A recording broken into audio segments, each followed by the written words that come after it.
If you lack clarity on where you need to grow your confidence, you will not be able to fully reach the potential of your purpose, period. What's up, team? Welcome back to Practice the Podcast, where we fuse research and culture to help you develop the mindset, habits, and skills you need in order to live out your purpose with confidence. I'm your host, Coach Rees, and it's time to get better. Let's go! We talking about practice. Not a game. We talking about practice. Practices are meant to be competitive. They're meant to be competitive. If your practices aren't more competitive than the games themselves, you're doing the wrong thing. Mm-hmm. All right, y'all. So I'm like super duper pumped for this episode. And in writing it, I was like, I don't know how I'm going to stay within time. So I'm going to do my best. But then I know like this isn't the only episode. There's plenty more to come. So this is just going to be a taste of what's to come in the future of Practice the Podcast. I've been doing a lot of introspection on myself and YOU-ISH and the podcast and how I want to not only just like deliver the podcast, but how I really want you to be able to like gain some tangible life-changing things from this medium. I love to speak. I love to teach. I love to learn. And this podcast is just one way that I'm able to like take everything that I'm passionate about, everything that I'm learning, and throw it in to one form. And so if you watch, if you listen, you subscribe, I truly appreciate you. But I want you to know that today we gonna get better. That's the only way that I can say this. We're gonna get better. And what's hilarious is I was like, I haven't done a specific episode on confidence. Obviously, I talk about it in multiple different ways, but I haven't done one episode focus on confidence. And I was like, the buck stops here. It's got to happen. So here we are today. We're talking about confidence, and I'm bringing some of my favorite people to the table to help me do that. So our quote for this episode is from none other than Kobe Bryant, the man, Kobe Bryant, where he said, the confidence comes from preparation. Somebody asked Kobe, where do you get your confidence from? Like, when you do your Kobe thing, where do you get it from? And he just eloquently says, the confidence comes from preparation. Period. Because hoopers hoop, shooters shoot, writers write, speakers speak, like teachers teach, whatever it is that you do it. But the confidence that you do it with, my boy, it comes from preparation. And the reason why this is so important is because you cannot be confident without preparation, period. I don't care what anybody tells you. You cannot be confident without preparation. Anything else is not confidence. It may be luck. It just may be that was dope. It happened, which I guess goes back to luck. But confidence, it's based off preparation, y'all. Period. And that's what we're going to talk about today. So Kobe said, the confidence comes from preparation. We're going to get more into that later. But our song for this episode is coming from our boy, Big Sean, right? This is where we infuse that culture piece. He's got a song called Why Would I Stop? And when I listen to the song, I'd be like, why would I stop? I am unstoppable. Why would I stop? Yeah, I am unstoppable. And this song makes me think about confidence because when you take what Kobe said and you say, I put in the reps. Why would I stop? I'm a shooter. Why would I stop shooting? I'm a teacher. Why would I stop teaching? I'm a speaker. Why would I stop speaking? You know what I'm saying? Like, it's in me. Why would I stop? I am unstoppable. And this doesn't mean that we don't fail, because we're going to talk about that later. So make sure you stick around. But once you've put in so many reps, like, of doing your thing, you should get to a level of self-clarity and confirmation and affirmation that you're just like, let's go.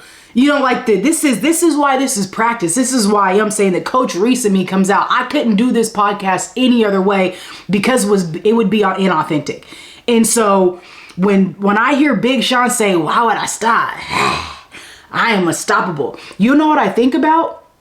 I don't think about all of the games I played. I think about practice. And I promise you, this right here just come to the top of mind. This ain't even scripted. When I think about that song, I think about what Kobe talked about, the preparation. I did this same exact thing 1,000 times. So when it comes to the game, I'm just doing the same thing I already did 1,000 times before. When I think of why would I stop? I'm unstoppable. I think of the confidence that's developed in putting in the reps. Now, if you're not a hooper, you got to apply this to whatever your lane is, whatever your game is, whatever it is you need practice at. So if it's writing, speaking, teaching, preaching, being a parent, I don't care. You just got to get the reps in. Without the reps, you don't have anything. So I develop the thought process and the mindset of being unstoppable because when I'm in the gym by myself and I'm, and finish, y'all, like it's that feeling right there of messing up over and over and over. And then you get it, and then you get it, and then you get it. And you're like, hell yeah, it's that right there. So before we even go any further, I need you to figure out what your relationship is with preparation. Before we go any further, you got to figure out what is your relationship with preparation, because your relationship with preparation is going to dictate your ability to be confident. Come on. So why would I stop?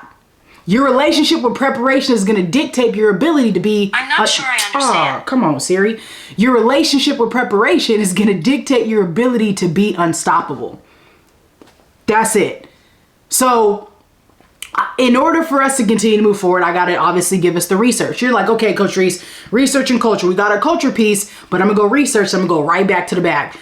Research-wise, our hook, our focus for this episode, we're talking about all the psychology.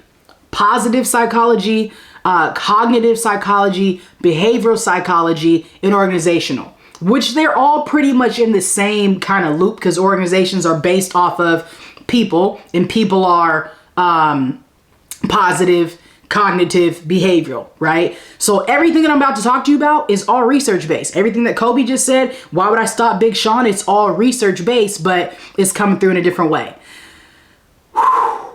I'm excited, y'all. We got to keep moving. So here's the story that I want to tell today that just really puts a big smile on my face. I want to use the development of Issa Rae as our focal point. So think about if you're an Issa Rae fan, when I get pictures on my wall, she will be a picture on my wall. I am an awkward black girl, period. So when I see Issa Rae do anything, I'm going to support it. If I see Issa Rae do, I'm going to double tap it. I'm going to like it. I'm going to go see it. I'm going to follow it, whatever, because she represents us awkward black girls in the most confident way. But I want to talk about that specific thing. So if you're unfamiliar with Issa Rae, you got to go figure that out on your own. You got to Google her. But her development is what it looks like, I believe, to live a confident life. Think all the way back to how she got started with Awkward Black Girl. She started in college, Awkward Black Girl series, and that was it. For her to just be like, this is who I am. I'm going to be Awkward Black Girl, but I like film, so I'm going to create, I'm going to just do it and just go. Obviously, there's more to her story, and we'll depict that in future episodes, but that was the inception of how we got to where she is now, how she got to where she is now. She embraced her. She identified as an awkward black girl. That just was what it was. So then you fast forward all these years and now she's got Insecure. Insecure is the next level to her Awkward Black Girl series that she started on YouTube years ago. And it's just so funny that Insecure, right, is the title of it. And obviously this episode's about confidence, but the term and the reason why she used Insecure is the awkward black girl more times than not would be insecure, but to also show like the full picture of humanity of young black women and young black human beings in their early 20s and 30s. And a lot of us feel really insecure and not really confident about who we are. I know I saw myself-ish a little bit in the show just because there wasn't many or any people in the LGBTQ community. Anyways, that's besides the point. But I saw myself just as a black woman depicted in the show over all the things that they talked about and stumbled through. So to that point though, you see Issa, not Issa in the show, but like Issa Rae, like the real human, develop. If you go back and Google Awkward Black Girl series and you look at a picture of Issa now, you'll be like, one, dang, glow up, massive, right? Just in general. But I believe that started from the inside out. I believe Issa Rae is who she is now, in a go at what she does, in a pioneer, because she committed to herself. She betted on her purpose. She stayed authentic to who she was. And that was the train and the hill that she decided to die on. Is I'm going to be me regardless. And I believe you can only be confident when you decide to be you regardless. Okay, so that's the first piece we learned from Issa. Then once I learn and decide that I'm going to be me regardless, then I start to get reps at all the things that make me that much more me.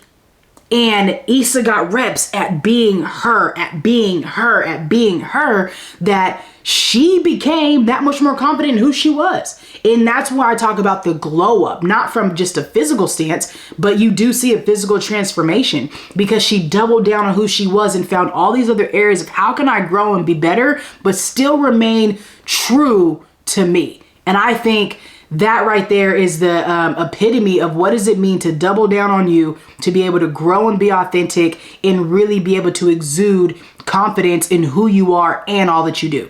Okay. So for funsies, I want you to go and watch Issa's speech at the Emerging Entrepreneurs Award back in 2019. And I'm definitely going to weave that into an episode in the future, but just listen to it for fun.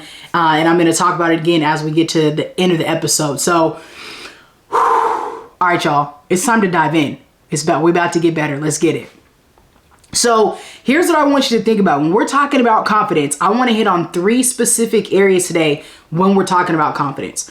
Number 1, in order for us to really talk about confidence, we have to talk about like insecurity, because insecurity, and this is no correlation really to the show Insecure, but insecurity, that feeling of insecurity, I think is what drives sometimes cockiness. And some people might say all the time, but I believe that somebody who displays either high cockiness or really low insecurity or self-esteem is suffering from insecurity in a certain way.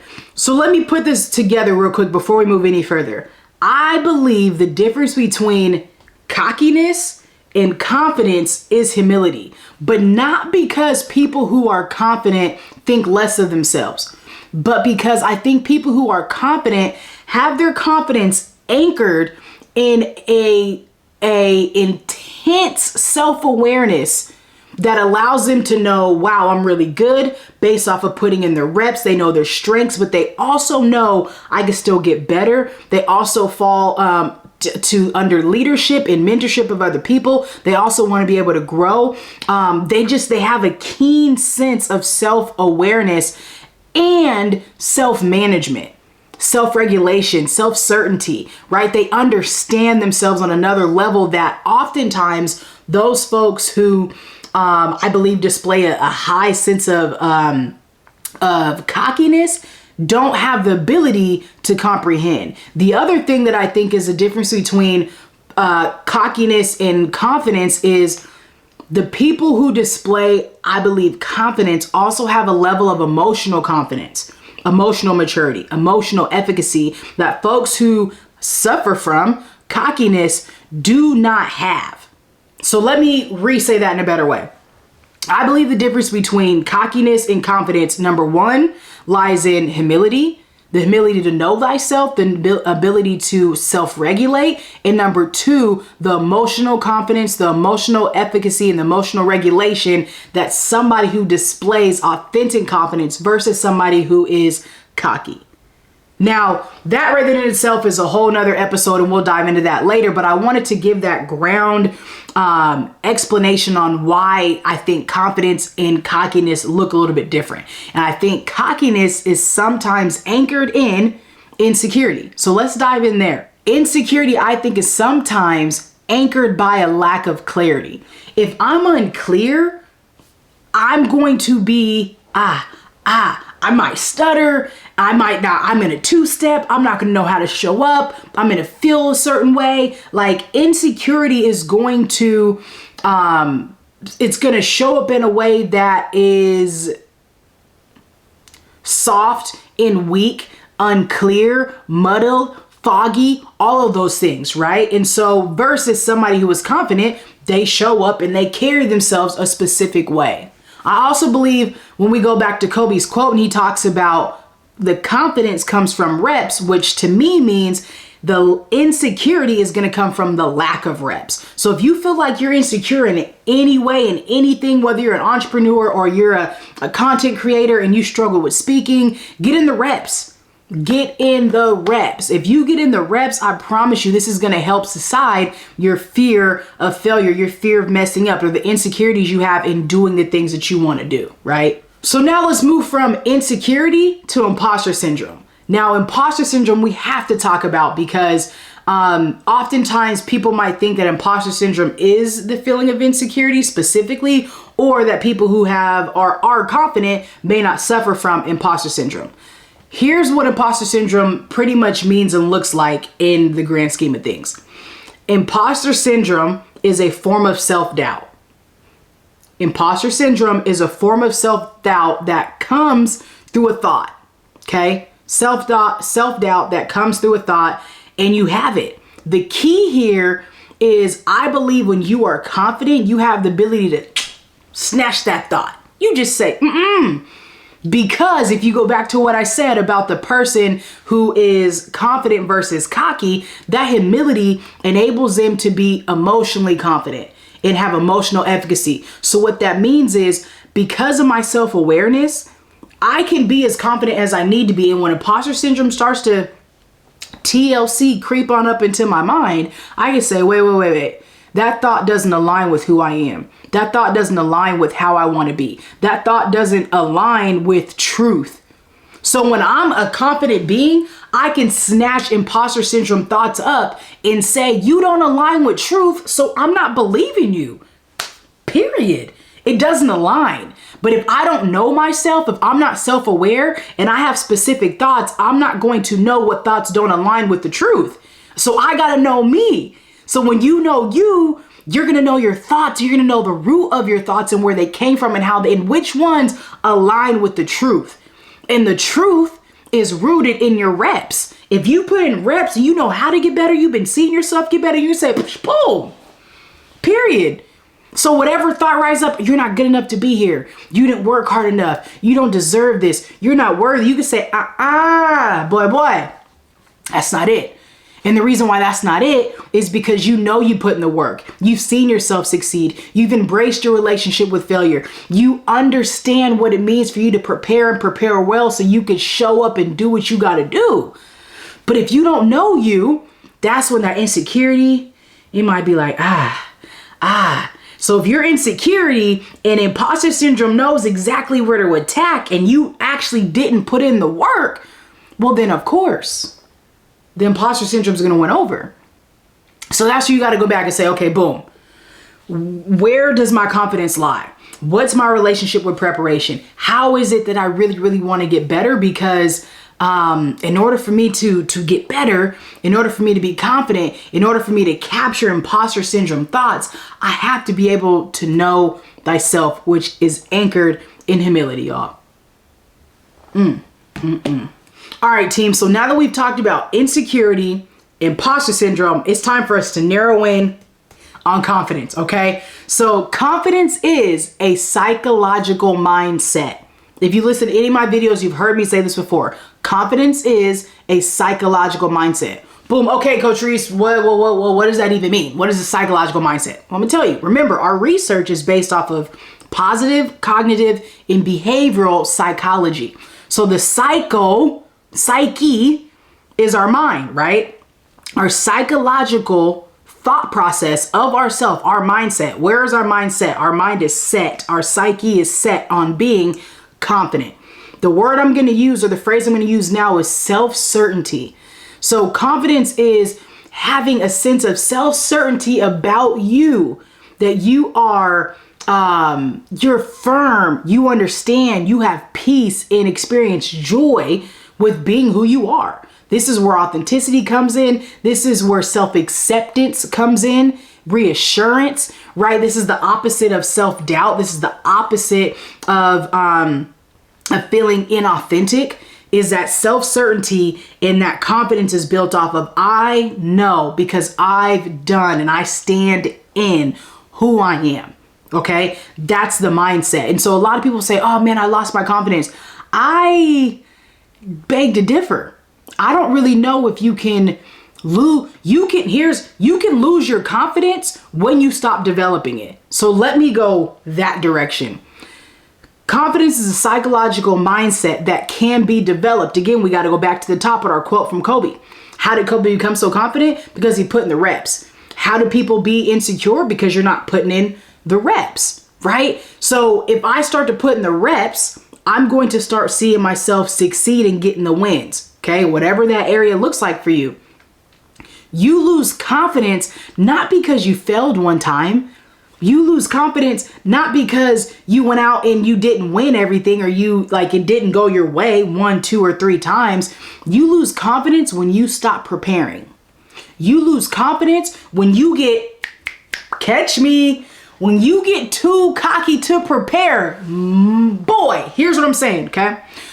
I'm saying this. Go back to the thought process of the difference between cockiness and confidence, y'all. The cocky person is going to rely more times than not strictly off of talent.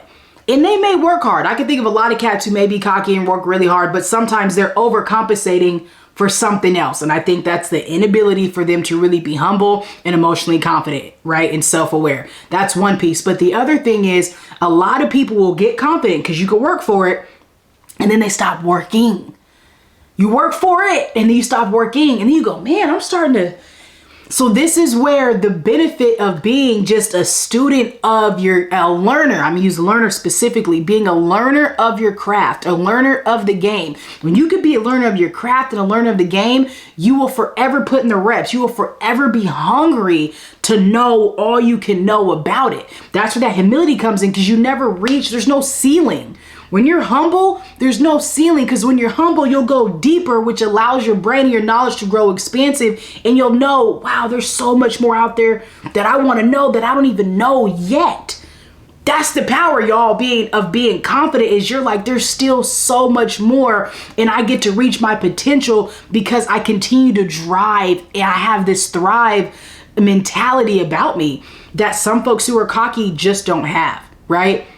So because I put in the reps, because I practice, that's why this podcast is named Practice, because I want you to get the reps you need at being your best self.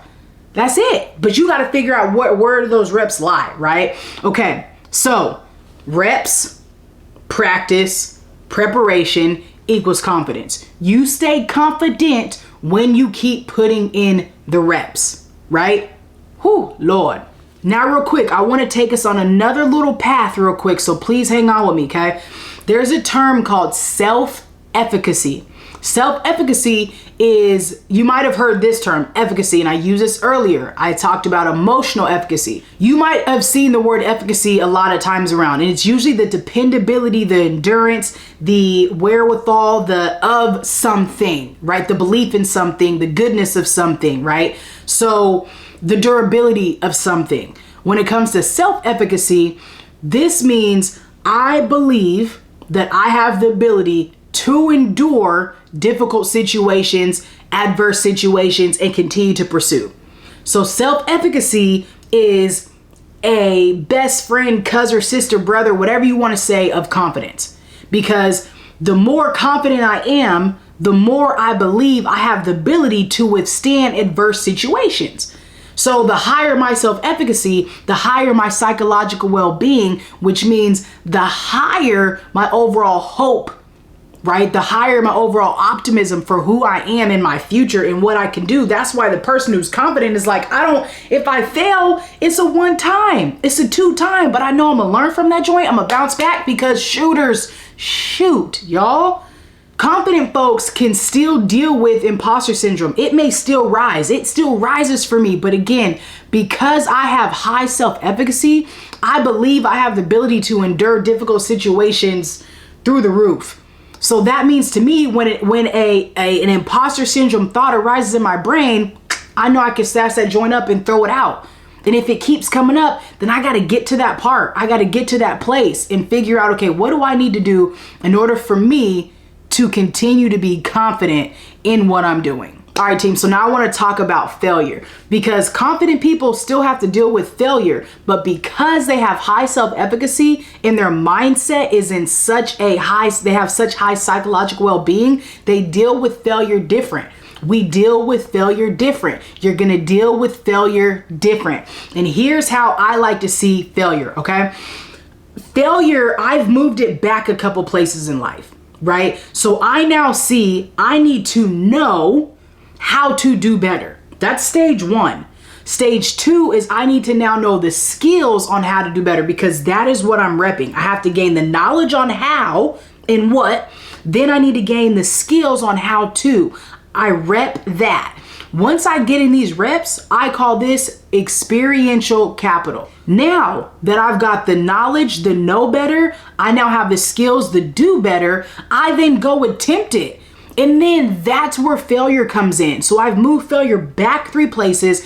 Failure comes in there. But I use failure as a way to learn from my experiences. Failure is not a bad thing. Failure is how I gain my lessons. So I need to know based off the knowledge, I need to know based off the experience, and I need to reflect. Why did I fail? How did I fail? And what did I not do? Did I not know everything I needed to know? Did I not do everything I needed to do? Did I do it wrong? Where did I mess up? Because now we're making failure, and this concept of failure isn't brand new, but I think the way that I'm saying it is gonna hit different. Okay, because you're giving yourself more grace at the beginning of your process. So now when I'm looking at failure, I'm looking at failure through the lens of reflection. That's what I'm encouraging you to do. As a confident human being, I look at failure through the lens of reflection only. Not as a period, not as a stop, not as a label for who I am, but as through the lens of reflection to tell me what I need to do better and how do I get after it. Because again, why would I stop? I am unstoppable. And if I know that I'm unstoppable, failure is not going to be the thing that stops me, period. Okay? So as you are on this journey of developing your confident mindset, of developing your self-efficacy, of developing a strong well-being, you have to change your relationship with failure, y'all. And you have to look at failure through the lens of reflection. When I look at failure through the lens of reflection, this is going to allow me to keep going. So when I keep going, that allows me to get to that place of self-certainty, because when I keep going, that gives me the reps. Okay. And this is very important for me to throw in on this episode, because I don't want you to think that people who are confident don't deal with failure. We just deal with it different. So you got to deal with it different. You got to change your relationship with failure in order for you to be able to endure it. That's where that self-efficacy piece comes in. All right, team. So now it's time for the drills and skills. We done talked about insecurity, imposter syndrome, confidence, failure, all the above. So now how do we become unstoppable? How do we put in the reps? How do we go from awkward to insecure to confident? How do we do it? This is how I think we do it. Here's our 3 drills and skills. Let's make it happen, okay? Number 1, I need you to identify where you lack confidence.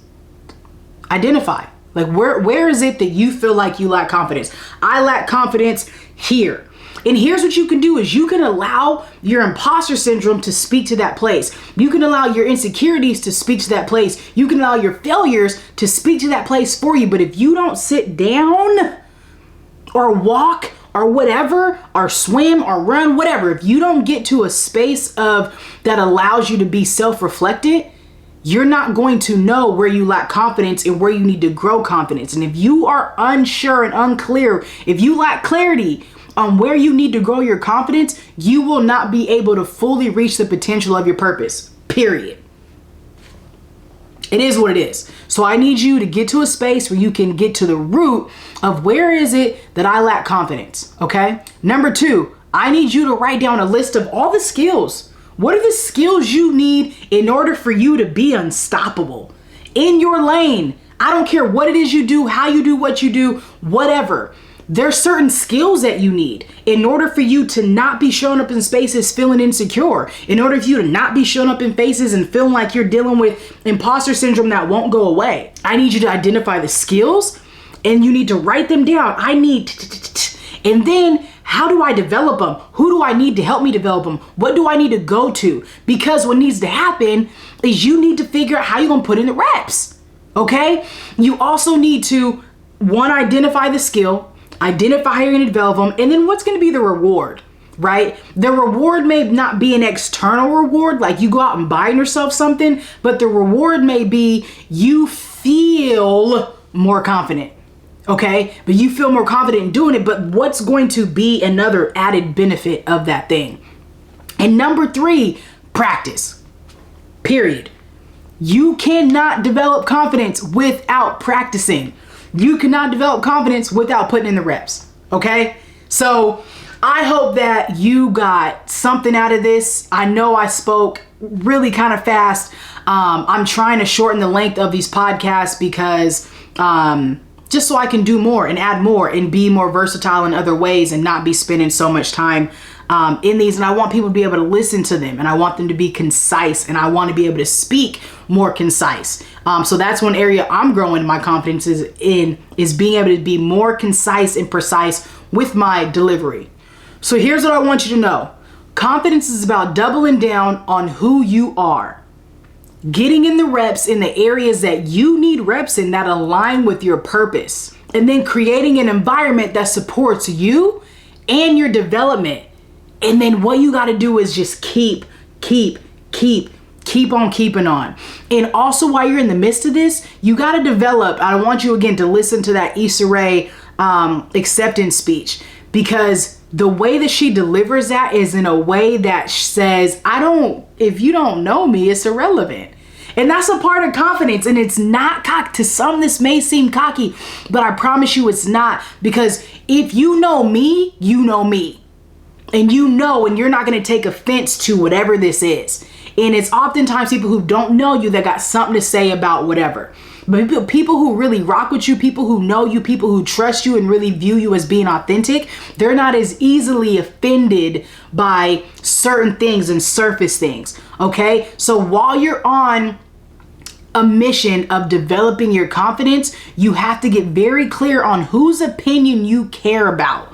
You cannot care about everybody's opinion, because everybody's thought process is not going to align with the vision that is on your heart and in your mind and who it is you're created to be. All right, team, that's it for today's practice. I hope that you felt like you got in here, you got better, you learned something new, you learned some skills on how to live out your purpose with confidence. Until next time, keep being you, be the model of everything it is that you've never seen. Continue to press down and double down on being who it is that you were created to be, because I always want you to remember that you are worthy. I'm your host, Coach Rees. Until next time, practice the podcast. Peace.